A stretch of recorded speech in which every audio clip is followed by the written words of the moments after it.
Assalamu alaikum dear student. Welcome back to another important video and welcome back to the VN Academy.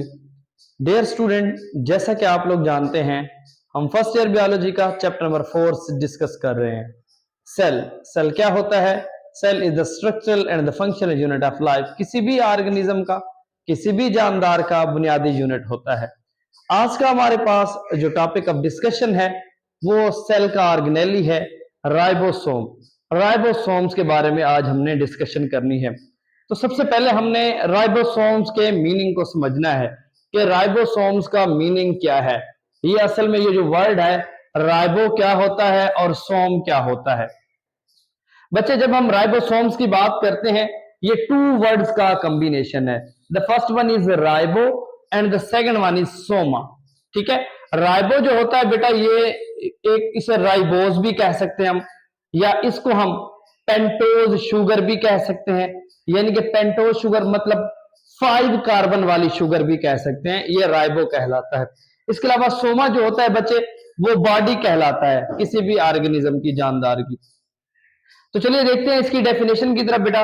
Ribosomes are the small rounded granules present in the cytoplasm. Ribosomes क्या होती हैं बेटा? छोटी छोटी दानेदार साख्तें होती हैं जो क्या करते हैं, या तो साइटोप्लाज्म में मौजूद होती हैं या उसमें क्या कर रहे होते हैं, आजादाना तैर रहे होते हैं। क्योंकि साइटोप्लाज्म का जो प्रीवियस मैंने आप लोगों को टॉपिक पढ़ाया है उसमें मैंने आपको बताया कि साइटोप्लाज्म में 90% जो होता है वो वाटर मौजूद होता है।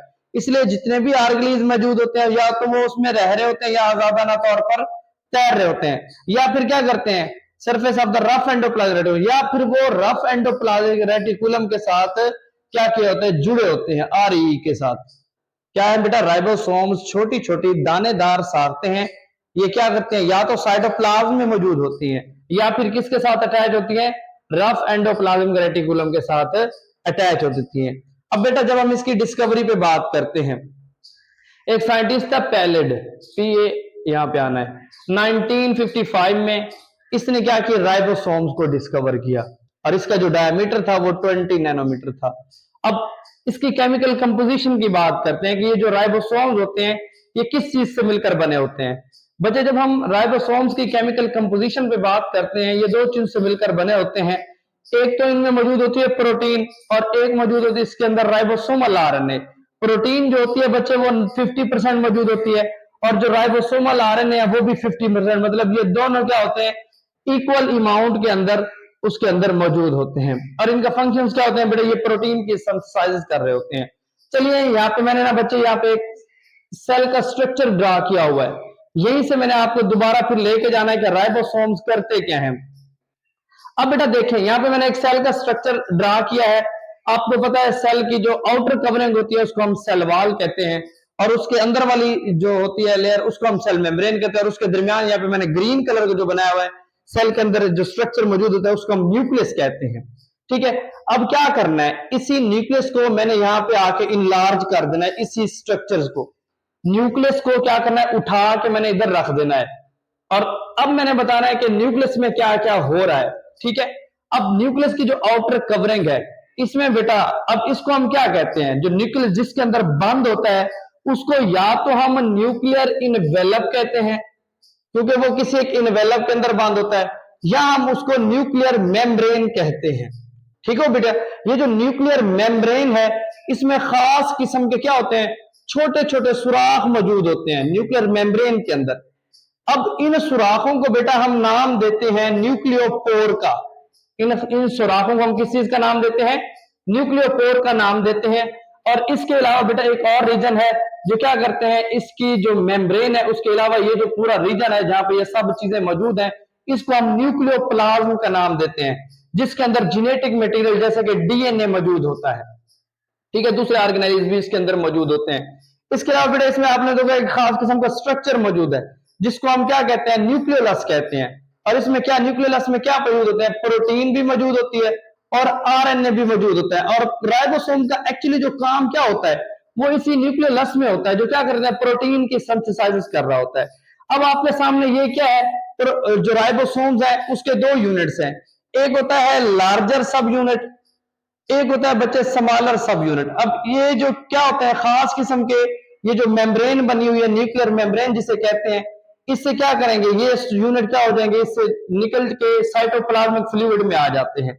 अब ये कर क्या रहे होते हैं, राइबोसोम, मैंने आपको पहले बताया था, ये छोटी छोटी दानेदार साख्तें होती हैं, ये फ्रीली मूव कर रहे होते हैं साइटोप्लाज्म में। या तो क्या मैंने बताया था, राइबोसोम जो होते हैं ये छोटी छोटी दानेदार साख्तें होती हैं, या ये साइटोप्लाज्म में आदाना तैरते रहते हैं, या फिर इनका जो दूसरा काम होता है, ये क्या करते हैं, आरईआर के साथ अटैच हो जाते हैं, मतलब रफ एंडोप्लाज्मिक रेटिकुलम के साथ। और इसके अलावा ये मूव कर रहे होते हैं, तो इसके साथ जो हमारे ब्लड में आरबीसीज मौजूद होते हैं, रेड ब्लड सेल में प्रोटीन मौजूद होती है, हीमोग्लोबिन, उसकी सिंथेसाइज भी करते हैं, राइबोसोम्स करते हैं। अब बच्चे देखिए, यहाँ पे मैंने ड्रा किए हुए हैं, एक हमारे पास लार्जर सब यूनिट है, और ये क्या हमारे पास स्मॉलर सब यूनिट है। ये वाले दो स्ट्रक्चर मैंने यहाँ पे इधर ड्रा किए हैं। अब इसके अंदर ये जो थ्रेड लाइक स्ट्रक्चर मौजूद है, इसको हम mRNA कहते हैं, मतलब मैसेंजर आरएनए, ठीक है। अब mRNA कहते हैं, मतलब मैसेंजर आरएनए, ठीक है। अब लार्जर सब यूनिट और स्मॉलर सब यूनिट को जोड़ने वाला, मतलब जब ये जुड़ते हैं, ये दोनों आपस में जुड़ते हैं, किसकी मदद से जुड़ते हैं, खास किस्म की मैग्नीशियम आयन मौजूद होते हैं, जिसकी वजह से दोनों स्ट्रक्चर आपस में क्या होते हैं बेटा, जुड़ जाते हैं। उसके बाद बच्चे आपने देखा होगा, यहाँ पे मैंने एक थ्रेड लाइक स्ट्रक्चर बनाया हुआ है, जिसके ऊपर क्या है, बहुत सारे राइबोसोम अटैच हैं। देखें, ये भी राइबोसोम अटैच है, यहाँ पे भी, यहाँ पे। अब एक ऐसा स्ट्रक्चर जिसके ऊपर ये किस चीज के, यहाँ पे क्या है, इसको हम मैसेंजर आरएनए कहते हैं, थ्रेड लाइक स्ट्रक्चर को। अब जो मैसेंजर आरएनए के ऊपर बहुत सारे राइबोसोम अटैच होंगे, तो उस फेनोमेना को हम पोलीसोम का नाम देते हैं, मतलब राइबोसोम उस मैसेंजर आरएनए के ऊपर बहुत ज्यादा तादाद में क्या है बेटा, अटैच है, इस पूरी टर्मिनोलॉजी की हम पोलीसोम का नाम देते हैं। फिर बेटा हमने राइबोसोम्स की बात करनी है, ये प्रोक्रियाटिक राइबोसोम्स भी होते हैं और यूक्रियाटिक राइबोसोम्स भी होते हैं। प्रोक्रियाटिक राइबोसोम वो क्या होता है, 70S होता है, और इसके अलावा ये क्या होता है, जो यूक्रियाटिक राइबोसोम होता है वो 80S होता है, मतलब उसमें राइबोसोम जो। अब यहाँ पे एस क्या है, एस के कंसेप्ट को यहाँ पे हमने समझना है। एस का बेटा ये जो कंसेप्ट है, स्वीडबर्ग यूनिट कहते हैं एस को।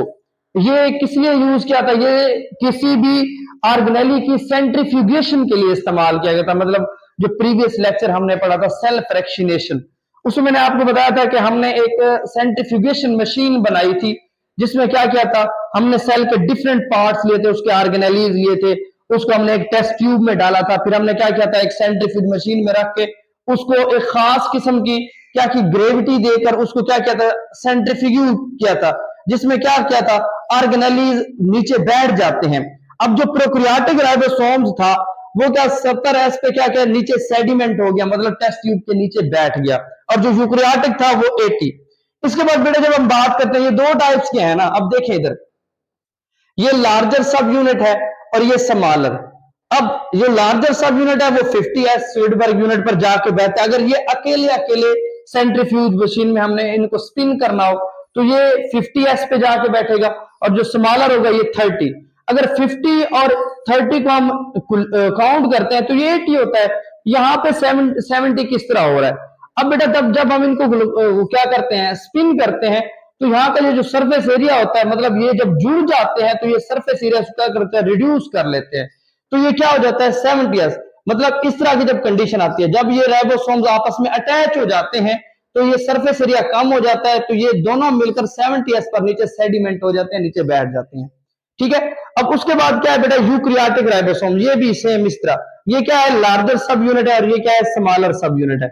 अब अगर ये अकेले सेंट्रीफ्यूगेशन में क्या किया जाए, इनको घुमाया जाए, तो ये नीचे जब बैठेंगे तो जो लार्जर सब यूनिट होगा वो 60S पे, और जो स्मॉलर सब यूनिट होगा वो 40S पे।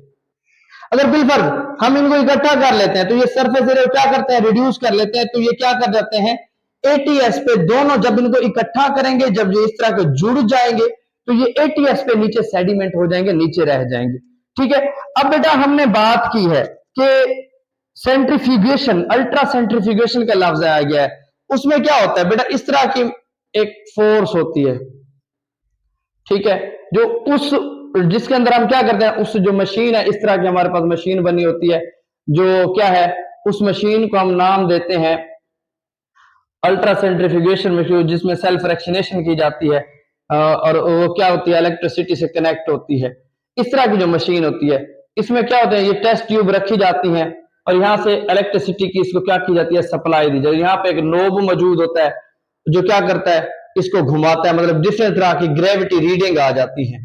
ठीक है, अब जिसको हम घुमाएंगे, मतलब एक ये पूरी है जिस स्पीड से, इससे ये वाली